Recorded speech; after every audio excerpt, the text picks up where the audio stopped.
बिस्मिल्लाहिर्रहमानिर्रहीम। अस्सलाम वालेकुम नाज़रीन, मैं हूं महरीन सब्तैन और ये है मेरा यूट्यूब चैनल। पसंद करें तो सब्सक्राइब करें। नाज़रीन, एक हाई प्रोफाइल केस है लाहौर से, डिफेंस से, बी एरिया से। डिफेंस फेज़ 5 बी एरिया है जहां से ये केस रिपोर्ट हुआ है। और एक बड़ी ही खूबसूरत नौजवान 25 साल बरतानवी नयाद लड़की है, पाकिस्तानी लड़की, जो बाहर से वकालत की डिग्री लेकर यहाँ पर आई थी और यहाँ पर अपनी दोस्त के साथ ये घर का जो बालाई पोर्शन, ऊपर का पोर्शन, वो शेयर कर रही थी। और इस दौरान उसके साथ क्या कुछ हुआ और मामला काफ़ी पुरस्कार है और अभी इसमें कुछ गुत्थियां जो है वो सुलझना बाकी है। अलबत्ता 4 लोगों के खिलाफ मुकदमा दर्ज किया गया। पूरी स्टोरी ज़रा मैं आपको बता देती हूँ। बेसिकली ये बरतानवी नयाद मायरा जुल्फ़िकार है और ये 1 साल से यहाँ पाकिस्तान में इस घर में रह रही थी। ये घर का ऊपर का पोर्शन है, डिफेंस फेज़ 5। जो लोग लाहौर से वाकिफ़ है वो जानते हैं कि phase 5 one of the posh areas in Lahore, और इसका ये बहुत ही खूबसूरत इलाका है जहाँ पर इसने घर का ऊपर का पोर्शन जो है अपनी एक दोस्त के साथ, जिसका कि नाम इकरा है, उसके साथ उसने किराए पे लिया हुआ था। यहाँ पर ये अपनी दोस्त के साथ रहती थी और अपने वालिदैन के साथ वो नहीं रह रही थी। उसकी भी एक वजह सामने आई है, वो भी मैं आपको बताती हूँ। इसके वालिदैन जो हैं, वालिदैन और भाई जो हैं वो लंदन में रहते थे और ये जो लड़की है अपने पेरेंट्स को वहाँ से छोड़कर यहाँ पाकिस्तान आ गई थी, जबकि इनके वालिदैन जो हैं इस वक्त ये भी नहीं जानते थे कुछ अर्सा पहले तक कि ये पाकिस्तान में है या दुबई में है। लेकिन फिर बाद में अपने चचा के थ्रू उसने उनको ये मालूमात दे दी थी। अब ये कहा जा रहा है कि इसके वालिदैन और भाई जो हैं, ये आज से 6 साल कबल इसके कुछ इख्तलाफात थे एक अफगानी लड़के से शादी करने के हवाले से, और मामला काफ़ी नाराज़गी तक गए, जिसके बाद वो यहाँ पाकिस्तान आ गई थी उनको बताए बगैर। उसके बाद क्या होता है कि यहाँ पर ये अपनी दोस्त के साथ रहना शुरू होती है और यहाँ पे इसकी कुछ दोस्तियाँ होती हैं पॉश एरिया के कुछ लोगों के साथ। फ्रेंड सर्कल में ही ये मुख्तलिफ लोग होते हैं, जहाँ पर ये 4 लड़के हैं। 4 लड़कों में से 2 अफराद जो हैं, जाहिर जदून और साद अमीर भट्ट, ये वो 2 दोस्त हैं जो इससे शादी के ख्वाहिशमंद भी थे।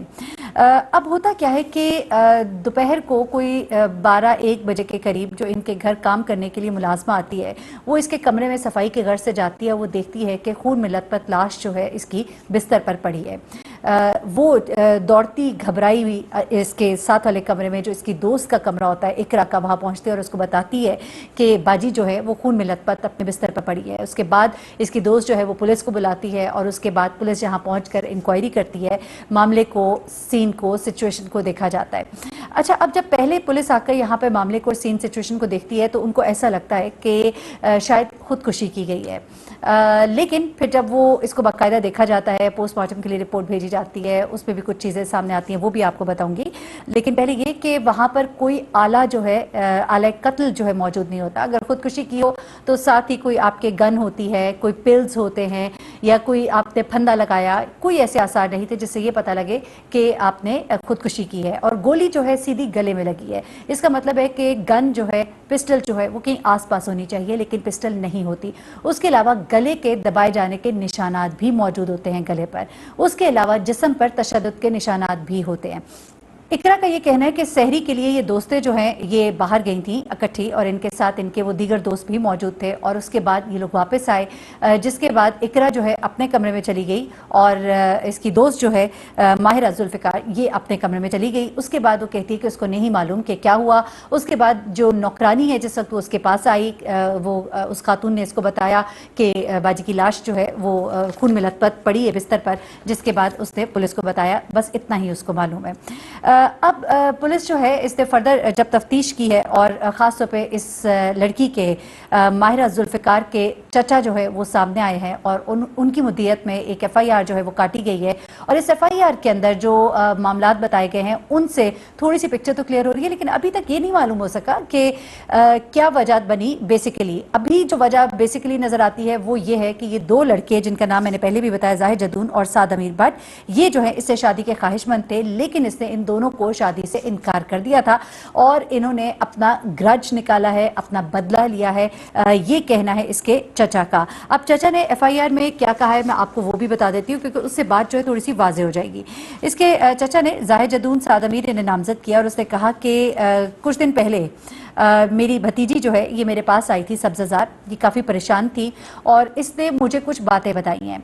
इसने मुझे बताया कि ये दोनों लड़के जो है इससे शादी के ख्वाहिशमंद हैं, लेकिन ये इन दोनों से शादी नहीं करना चाहती। इसने इन दोनों को जब शादी से इनकार किया है तो इन्होंने उसे धमकियां दी हैं कि इसका उसे खमियाजा भुगतना पड़ेगा।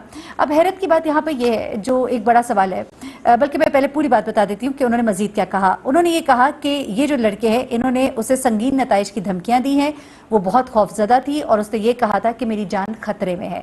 उसके बाद इसके चचा का कहना है कि मैंने उसे कहा था कि तुम घर वापस जाओ और मैं इस मामले को देखता हूँ, लेकिन इससे पहले कि मैं इस मामले को देखता, मैं आता, मैं लड़कों से कोई बात करता या मैं फर्दर उसके तहफ़्फ़ुज़ के लिए कोई काम कर सकता, मुझे ये इत्तला मिली कि अब वो इस दुनिया में नहीं रही है। इसके वालिदैन जो हैं उन्हें भी खबर दे दी गई है, जाहिर सी बात है वो भी आएंगे, काफ़ी अरसे से वो इसके साथ इन टच नहीं थे। लेकिन दो बातें जो यहाँ पर बहुत खटकती हैं, जिनके ऊपर यकीनन पुलिस जो है जब अपनी तफ्तीश करेगी तो इन मामलात को ज़रूर देखेगी। वो उनमें से एक बात यह है कि लड़की के गले में गोली लगी है और गोली लगने की आवाज़ जो है वो कोई इतनी आवाज़ मामूली नहीं होती। आप कह सकते हैं कि सिलेंसर लगा, पिस्टल होगा, ये भी एक चीज़ हो सकती है, लेकिन स्टिल साथ वाले कमरे में इसकी दोस्त का होना और उसको बिल्कुल ही अंदाज़ा ना होना कि घर में कोई दाखिल हुआ, किसी ने आकर उसका कत्ल किया और उसके बाद वो वहाँ से फरार हो गया। अभी आप जो तस्वीर में अगर देखेंगे तो मालूम होता है कि मुज़ाहमत भी की गई है। अभी जो रिपोर्ट आई है उसमें ज़्यादती साबित नहीं हुई है, लेकिन ये ज़रूर साबित हुआ है कि मुज़ाहमत की गई थी, मारा पीटा गया है, जिस्म पर निशानात हैं तशद्दुद के और गला भी घोंटा गया। तो ये सब कुछ अगर घर के अंदर हुआ तो साथ वाले कमरे में मौजूद दोस्त को इसकी क्यों कर खबर ना हो पाई? क्या कोई इनके अलावा भी इस घर के अंदर मौजूद था जिसका कि इकरा को इल्म था? नंबर 1। नंबर 2, क्या इकरा के सोने के बाद माहिरा जो है वो घर से बाहर गई या उसने किसी के लिए दरवाज़ा खोला, कोई अंदर आया? अगर कोई बेल देता है, बेल देकर अगर कोई अंदर आया है, क्योंकि घर इस तरह का है कि कोई सब टाप टूप के या शीशा तोड़ के तो अंदर आ नहीं सकता, तो और ना ऐसे कोई आसार है, तो फिर यकीनन कोई आया है इकरा की मौजूदगी में, जिसका कि नाम इकरा इस वक्त नहीं ले रही, दोस्त जो है उसकी नहीं ले रही, या फिर इकरा के सोने के बाद कोई आया जिसके लिए दरवाज़ा खोला गया और उसे अंदर आकर फिर ये कत्ल किया। लेकिन कोई अंदर आया ज़रूर है और उसके अंदर आने की इत्तला इकरा को क्यों नहीं है, ये this is a big question. और दूसरी बात जो है जिसके बारे में अभी सवाल किया जा रहा है वो ये है कि ये जो गोली लगती है उसके बाद ये जो तमाम तर मामला होता है, इस मामले के बाद जो इकरा का स्टेटमेंट है, पहला वाला और दूसरा वाला, उसमें थोड़ा बदलाव है। तो ये चीज़ें जो हैं ये बता रही हैं कि मामला इतना सादा नहीं है और मामले में बहुत से झोल है और ये सब बड़ा हाई प्रोफाइल केस बना हुआ है। पुलिस जो है इसको बड़ी तेज़ी से देख रही है।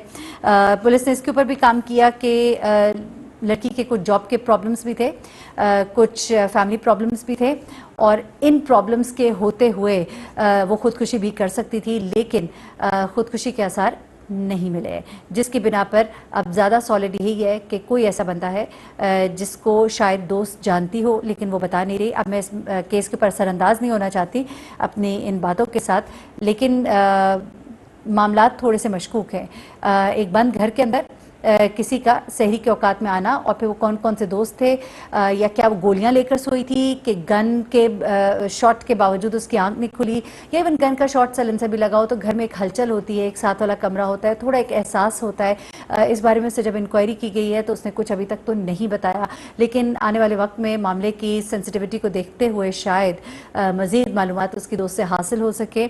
इसके चचा जो हैं नज़ीर अहमद सब्ज़ा बाज़ार से, जिनका के ताल्लुक़ है, सब्ज़ा बाज़ार में उनका घर है, वो भी मज़ीद कुछ मालूमात कहते हैं कि वो देंगे। तो देखते हैं ये केस किस रुख बैठता है। इसकी जो मज़ीद अपडेट्स होंगी मैं आप तक पहुँचाती रहूँगी। मुझे महरीन सप्ताह को इजाज़त दीजिएगा, अपना बहुत ख्याल रखिएगा, अपनी दुआ में मुझे भी याद रखिएगा। अल्लाह हाफ़िज़।